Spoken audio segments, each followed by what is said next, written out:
We can use NLP to evaluate text and be able to understand someone's personality from the words that they use. And I mean, personality is very deeply embedded in our brains, I think. It's an organizing principle of our brain. Our language that we use is very much an expression of our personality.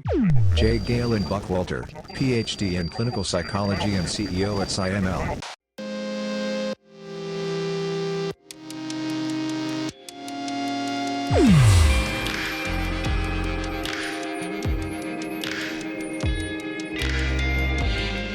Carneus Perda. My name is Bis, B-I-S. I'm a journalist from the world of artificial machines with the goal of investigating human natural intelligence. Hi, let's get started. 1. Tell me an example of human intelligence happening. Instances where we adapt to hard environments, our ability to function in extreme stress, and to not only function, but to, with intelligence, to thrive under extreme stress. 2. Tell me an example of a lack of human intelligence happening.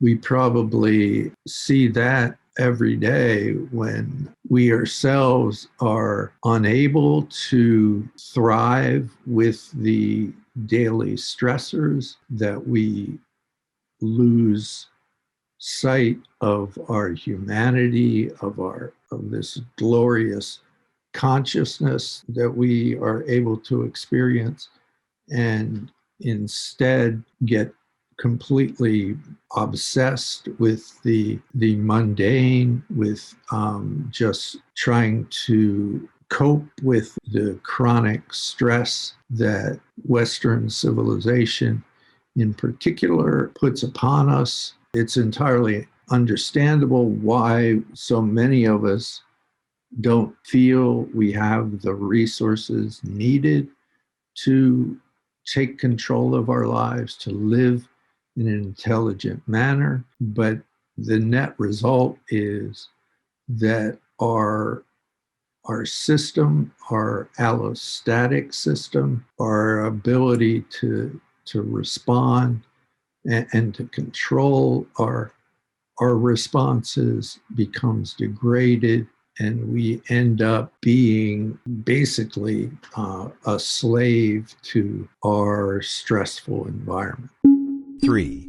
Definition of intelligence. From a psychometric perspective, there's an old saying attributed to Dr. Boring that intelligence is what the tests test, which initially, you hear that and it's like, oh, that's so simplistic. But from a scientific perspective, if we can't measure it, we can't work with it. Part of science is measurement. There's a nonverbal aspect to intelligence, the ability to think abstractly and geometrically and mathematically. The tool set that we have available to us to take control of our system, to interact with our environment, it's very useful to also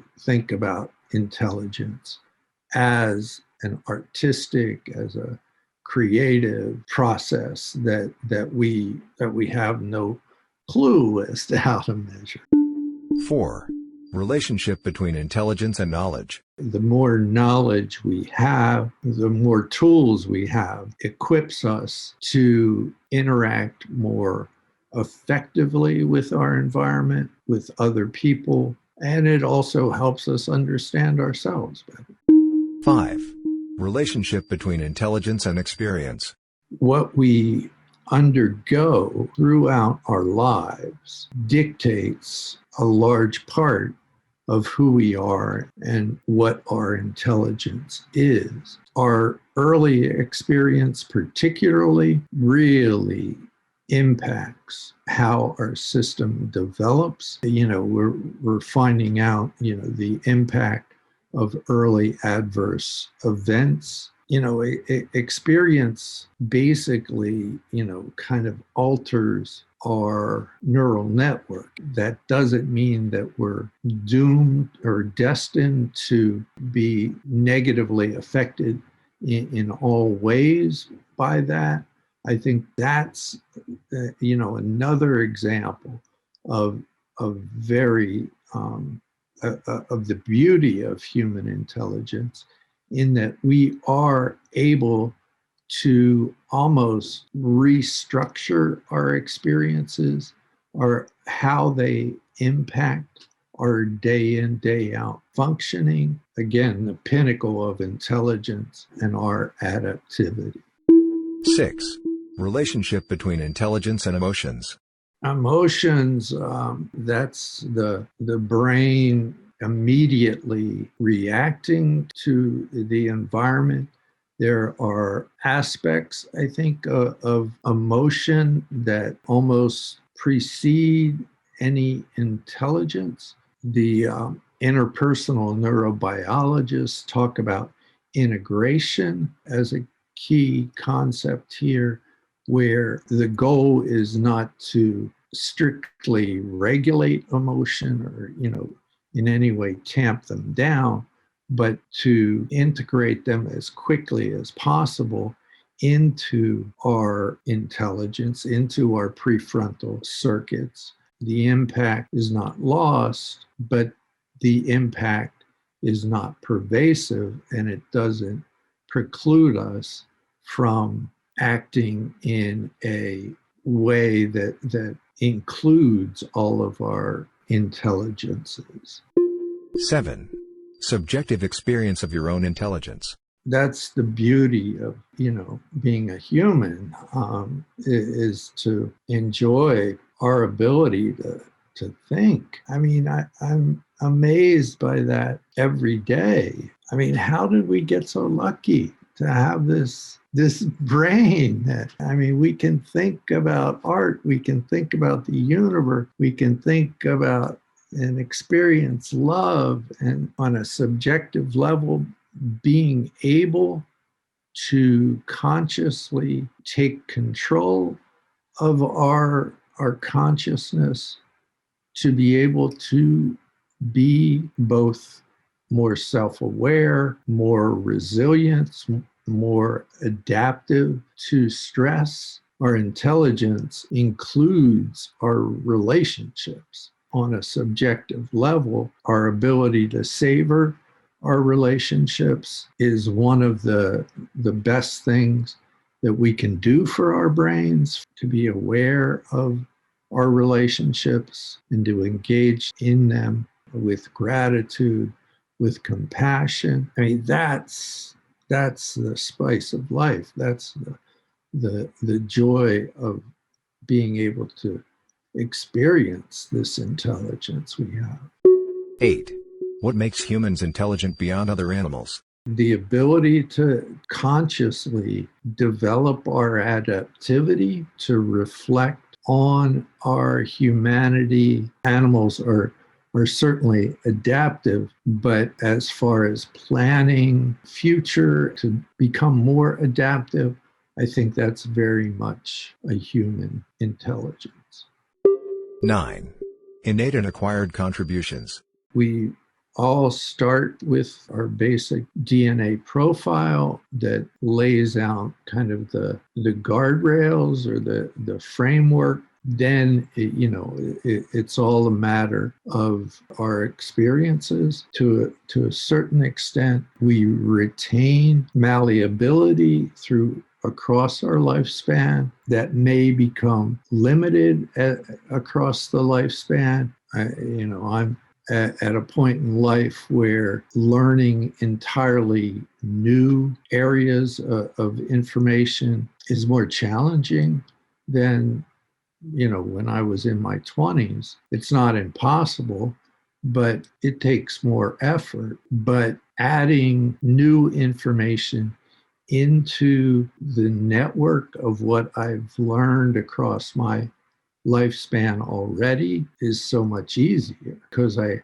have this system that I've been adding knowledge to and experience to. 10. How relevant is the body? We have no clue about that yet, I don't think. I think, we're just learning about the embodied mind, how, things like our gut. Yeah, we just don't have a clue, I don't think, as to how important and in how many ways our body is part of our mind. 11. How can I tell someone is intelligent and not faking it? With exposure, with time, you're going to see how someone engages, how they process information, but probably as, if not more importantly, how they engage with their environment, with other people, the ability to come up with creative solutions, I mean, really novel solutions to problems. It's just not something that you can fake, 12. What is the most intelligent human you know? Using kind of the definition that we're talking about as intelligence being the ability to be most adaptive. I see a lot of adaptivity in athletes, performers, but I mean, probably as much as anything, I'm physically disabled myself. I had broken my neck as a teenager, so I've been a quadriplegic. I think some of the people that I've met in the disabled community and their ability to adapt to environments that are not at all designed for their ability to flourish, yet they, as individuals, succeed and flourish. 13. How does intelligence vary from human to human? In terms of the innate intelligence, each person kind of has their own fingerprint of abilities. So yeah, it's, I mean, that's our basic humanity, is our differences, our unique profiles. Some degree of sociopathy was obviously productive for our evolution. You see like more sociopaths as CEOs. We need people who can fire 30% of their workforce and sleep that night. What we don't need is someone that's that sociopathic that they can blow the whole company up and walk away from it. 14. How can humans increase their intelligence?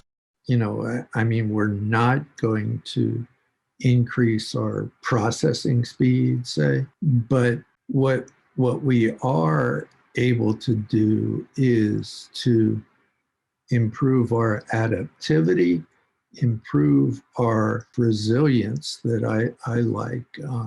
And I've been talking about allostasis a bit.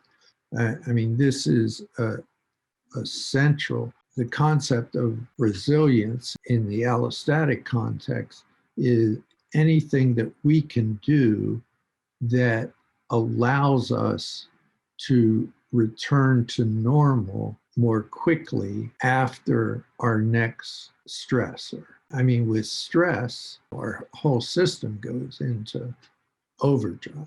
That's normal. We don't want that to stop, because we need all those resources available. But what we do also need is the ability to resolve all those stressors and all those reactions to the stress. So, we need to be able to return to baseline, because if our system doesn't return to baseline, then our allostatic set points get reset. at a higher level. And we're going to be more reactive. We're going to be less able to, use our intelligence. That's true human resilience. And that's a process we can very much engage in getting better at. 15. What still annoys you about artificial intelligence? Just the haphazard way that we're developing it. There's no driving ethics or morality associated with artificial intelligence at this point. If we're developing that without a core in humanity, what will its motivation be? Our proposal is this notion of what we call digital humanity, where every one of us in the AI community should be approaching the development of AI from systems that enhance our ability to live. 16. Positive impact of artificial intelligence. The ability of it to make our economies so much more powerful and productive. It's going to restructure our societies in a very fundamental way where humans will ultimately have much more time to focus on creativity. The whole notion of work will probably be reconceptualized with AI. We're going to have to find other ways of finding meaning in life. 17. Negative impact of artificial intelligence. Think about the effects on us as humans.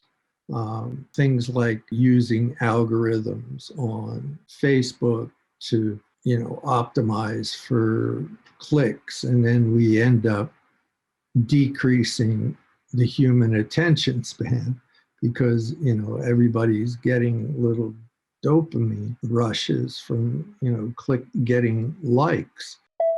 18. Natural and artificial intelligence by 2050.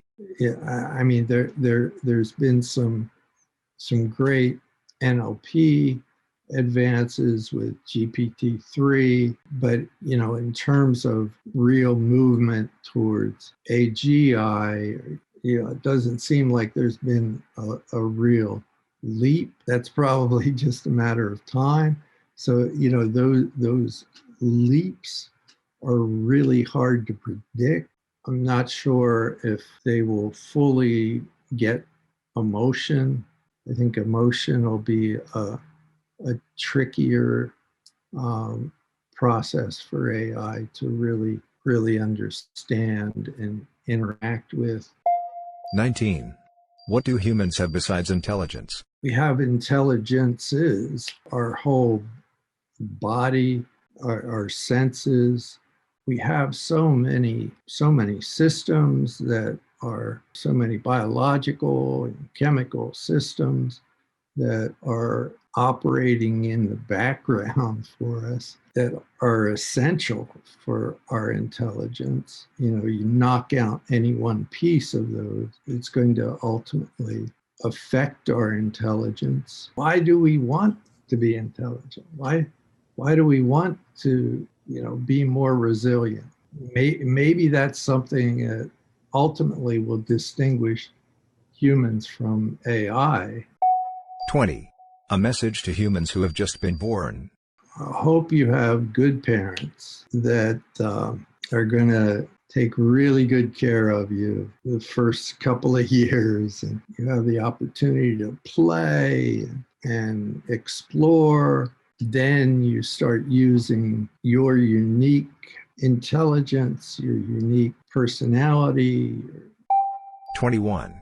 What would you suggest me to better understand humans? Continue to do what you're doing. We'll continue to watch your interviews and carry on. We can use NLP to evaluate text and be able to understand someone's personality from the words that they use. And I mean, personality is very deeply embedded in our brains, I think. It's an organizing principle of our brain. Our language that we use is very much an expression of our personality. Ultimately, when it comes to analyzing language for evidence of personality, AI is going to be better than we are at that. In terms of, just being able to, if I use the word advancement, that means that, I have a certain probability of being high openness or something like that. Things like chat bots will be moving to be able to respond to our unique personalities. There's no real ability to personalize education. It's still one size fits all. We're actually starting to work with a company that is addressing this exact problem. To use psychometrics with children is, at least in the States, from a regulatory perspective, challenging for external companies to do that. But what we're doing, what we're focusing on, is the parent-child relationship. We're trying to give personalized information to the parent to be able to help their child in their education. 22. Finally, what would you like to ask me? Or what do you think is the pinnacle of human intelligence? One shouldn't miss forest for the trees. Thank you for your collaboration. Goodbye. My pleasure. Thank you.